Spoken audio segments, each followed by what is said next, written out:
ବଙ୍ଗୋପସାଗରର ଲଘୁଚାପ ଆଜି ଓ କାଲି ପୁରୀରେ କେମିତି ରହିବ ପାଗ? ଉତ୍ତର ବଙ୍ଗୋପସାଗରରେ ସୃଷ୍ଟି ହୋଇଛି ଲଘୁଚାପ କ୍ଷେତ୍ର, ଯାହା ଏବେ ଉତ୍ତର ଓଡ଼ିଶା ପଶ୍ଚିମବଙ୍ଗ ଉପରେ ସକ୍ରିୟ ରହିଛି। ଏଥିସହ ଆଉ ଏକ ଘୂର୍ଣ୍ଣିବଳୟ ସମୁଦ୍ର ପତନର 7.6 କିଲୋମିଟର ଉପରେ ଦକ୍ଷିଣ ପଶ୍ଚିମ ଦିଗକୁ ଢଳି ରହିଛି। ଲଘୁଚାପ କ୍ଷେତ୍ରଟି ଉତ୍ତର ପଶ୍ଚିମ ଦିଗକୁ ଗତି କରି ଆଗାମୀ 2 ଦିନରେ ଆହୁରି ଘନୀଭୂତ ହେବାର ସମ୍ଭାବନା ରହିଛି। ଏହାର ପ୍ରଭାବରେ ରାଜ୍ୟର ବିଭିନ୍ନ ଜିଲ୍ଲାରେ ଲାଗି ରହିଛି ବର୍ଷା। ଗତକାଲି ଝିପିଝିପି ବର୍ଷା ଭିତରେ 3 ରଥକୁ ବିଜେ ହୋଇଛି ଆଜ୍ଞାମାଳ। ଗୋପାଳ ବଲ୍ଲଭ ସକାଳ ଧୂପ ନୀତି ସରିବା ପରେ ରଥର ଆଜ୍ଞାମାଳ ବିଜେ ହୋଇଥିଲେ। କେମିତି ରହିବ ପୁରୀରେ ପାଗ? ଆଞ୍ଚଳିକ ପାଣିପାଗ ବିଜ୍ଞାନ କେନ୍ଦ୍ରର ବୁଲେଟିନ୍ ଅନୁସାରେ ରାଜ୍ୟରେ 18 ତାରିଖ ପର୍ଯ୍ୟନ୍ତ ବର୍ଷା ଲାଗି ରହିବ। ସେହିଭଳି ପୁରୀ ଜିଲ୍ଲାରେ ଆଜି ଓ ଆସନ୍ତାକାଲି 2 ଦିନ ପ୍ରବଳ ବର୍ଷା ହେବାର ସମ୍ଭାବନା ରହିଛି। ଆଜି ପୁରୀରେ ପ୍ରବଳରୁ ଅତି ପ୍ରବଳ ବର୍ଷା ନେଇ ପାଣିପାଗ କେନ୍ଦ୍ର ରେଡ୍ ଆଲର୍ଟ ଦେଇଛି। ପ୍ରବଳରୁ ଅତି ପ୍ରବଳ ବର୍ଷା ନେଇ ଆଜି ପୁରୀ ଓ ଜଗତସିଂହପୁର ଜିଲ୍ଲାକୁ ରେଡ୍ ୱାର୍ଣ୍ଣିଂ ଜାରି ରହିଛି। ସେହିଭଳି ଭଦ୍ରକ, ଯାଜପୁର, କେନ୍ଦ୍ରାପଡ଼ା, କଟକ, ଅନୁଗୁଳ, ଢେଙ୍କାନାଳ, କେନ୍ଦୁଝର, ମୟୂରଭଞ୍ଜ, ବୌଦ୍ଧ, କନ୍ଧମାଳ, ଖୋର୍ଦ୍ଧା, ନୟାଗଡ଼ ଓ ଗଞ୍ଜାମ ଜିଲ୍ଲାକୁ ରହିଛି ଅରେଞ୍ଜ ଆଲର୍ଟ। ପରବର୍ତ୍ତୀ ଖବର, ରଥଯାତ୍ରାରେ ଭିଡ଼ ନିୟନ୍ତ୍ରଣ କରିବା ଆଇସିଆର୍, ଏନ୍ଏଚ୍ରେ ଗାଡ଼ି ଗଣିବ କ୍ୟାମେରା। ବିଶ୍ୱ ପ୍ରସିଦ୍ଧ ରଥଯାତ୍ରାରେ ଲକ୍ଷାଧିକ ଶ୍ରଦ୍ଧାଳୁଙ୍କ ସମାଗମ ହେବ। ହଜାର ହଜାର ସଂଖ୍ୟାରେ ଗାଡ଼ି ପୁରୀ ଆସିବ। ରଥଯାତ୍ରା ପାଇଁ ସ୍ୱତନ୍ତ୍ର ଟ୍ରାଫିକ୍ ମୋବିଲିଟି ପ୍ଲାନ୍ ପ୍ରସ୍ତୁତ ହୋଇଛି। ଟ୍ରାଫିକ୍ ପରିଚାଳନା ସହ ଭିଡ଼ ନିୟନ୍ତ୍ରଣକୁ ମଧ୍ୟ ଗୁରୁତ୍ୱ ଦିଆଯାଇଛି।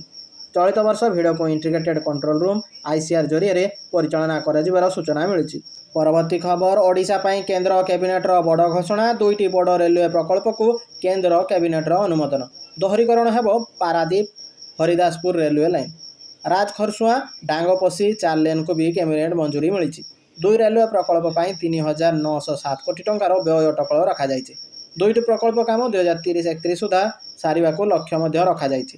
ଦୋହରୀକରଣ ହେଲେ ପାରାଦୀପ ମାଲବାହୀ ଟ୍ରେନ୍ ଚଳାଚଳ କ୍ଷମତା ବଢ଼ିବ, ଲଜିଷ୍ଟିକ୍ ଖର୍ଚ୍ଚ କମିବ, ଶିଳ୍ପ ଏବଂ ବାଣିଜ୍ୟିକ କାର୍ଯ୍ୟକଳାପକୁ ଅଧିକ ଗତି ମିଳିବ।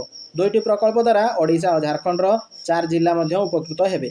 ପରବର୍ତ୍ତୀ ଖବର, ମମତା ବାନାର୍ଜୀଙ୍କୁ ଲାଗିଛି ପୁଣି ଏକ ବଡ଼ ଝଟକା। ପଶ୍ଚିମବଙ୍ଗର ପୂର୍ବତନ ମୁଖ୍ୟମନ୍ତ୍ରୀ ମମତା ବାନାର୍ଜୀଙ୍କୁ ପୁଣି ଏକ ଝଟକା ଲାଗିଛି। ତାଙ୍କର ଅନୁଗତ ତଥା ତୃଣମୂଳ କଂଗ୍ରେସର ନେତା ଏବଂ ପୂର୍ବତନ ମନ୍ତ୍ରୀ ମଦନ ମିତ୍ରା ବିଦ୍ରୋହୀ ଶିବିରରେ ଯୋଗ ଦେଇଛନ୍ତି। କଂଗ୍ରେସରୁ ଅଲଗା ହେବା ସମୟରେ ମମତାଙ୍କ ପାଖରେ ଢାଲ ପରି ଠିଆ ହୋଇଥିବା ବିଶ୍ୱସ୍ତ ନେତା ଭାବରେ ଜଣାଶୁଣା ମଦନ ତୃଣମୂଳ କଂଗ୍ରେସର ସମସ୍ତ ପଦବୀରୁ ଇସ୍ତଫା ଦେଇଛନ୍ତି। ପୌର ନିଯୁକ୍ତି, ଦୁର୍ନୀତିର ମନି ଲଣ୍ଡରିଂ ତଦନ୍ତ ସହିତ ଜଡ଼ିତ ପଚରାଉଚରା ପାଇଁ ପ୍ରବର୍ତ୍ତନ ନିର୍ଦ୍ଦେଶାଳୟ ତାଙ୍କ ପତ୍ନୀ ଏବଂ ତାଙ୍କ 2 ପୁଅକୁ ସମନ କରିବା ପରେ ଏହି ଘଟଣା ଘଟିଛି। ପରବର୍ତ୍ତୀ ଖବର, ଭାରତୀୟ ପର୍ଯ୍ୟଟକଙ୍କ ଆଗରେ ନଇଲା ଥାଇଲାଣ୍ଡ, ବଳବତ୍ତର ରହିଲା ଭିସା ଫ୍ରି ଏଣ୍ଟ୍ରି। ଆପଣ କେବେ ବିନା ଭିସାରେ ବିଦେଶ ବୁଲିବାକୁ ଯିବା କଥା ଚିନ୍ତା କରିଛନ୍ତି କି? ଭାରତୀୟ ପର୍ଯ୍ୟଟକଙ୍କ ପାଇଁ ଏମିତି ଏକ ସୁବିଧା ଦେଉଥିବା ଥାଇଲାଣ୍ଡ ନିକଟରେ ନିଜ ନିୟମରେ କିଛି ପରିବର୍ତ୍ତନ କରିବାକୁ ନେଇ ଚର୍ଚ୍ଚାକୁ ଆସିଥିଲା। ଭାରତୀୟ ପର୍ଯ୍ୟଟକଙ୍କ ପାଇଁ ଭିସାମୁକ୍ତ ପ୍ରବେଶ ସୁବିଧାକୁ ବାତିଲ କରିବା ପାଇଁ ଥାଇଲାଣ୍ଡ ସରକାର ଯୋଜନା କରିଥିଲେ।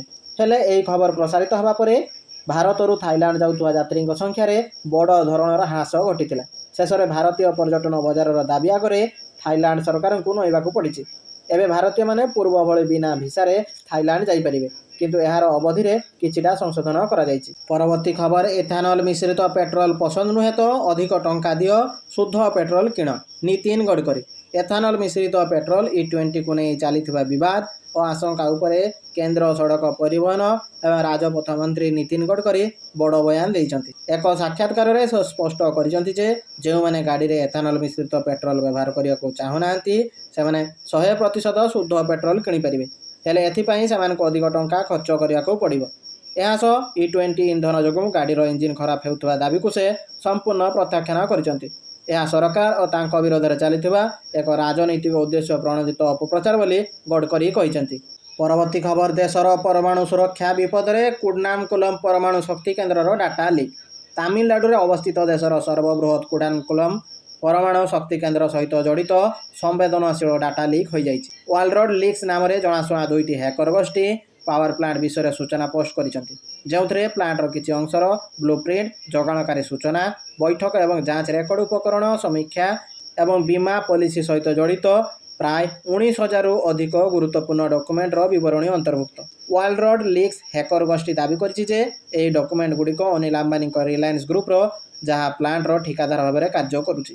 କମ୍ପାନୀ କହିଛି ଯେ ଡାଟା ତୃତୀୟ ପକ୍ଷ ଡାଟା ସେଣ୍ଟର ସେବା ପ୍ରଦାନକାରୀ ୟୋଟାର ସର୍ଭରରେ ହୋଷ୍ଟ କରାଯାଇଥିଲା। ରିଲାଏନ୍ସ ଘଟଣା ବିଷୟରେ ଭାରତ ସରକାରଙ୍କୁ ସୂଚନା ଦେଇଛି। କମ୍ପାନୀ ଚୋରି ହୋଇଥିବା ଡାଟାର ପ୍ରକାର ପ୍ରକାଶ କରିନାହିଁ।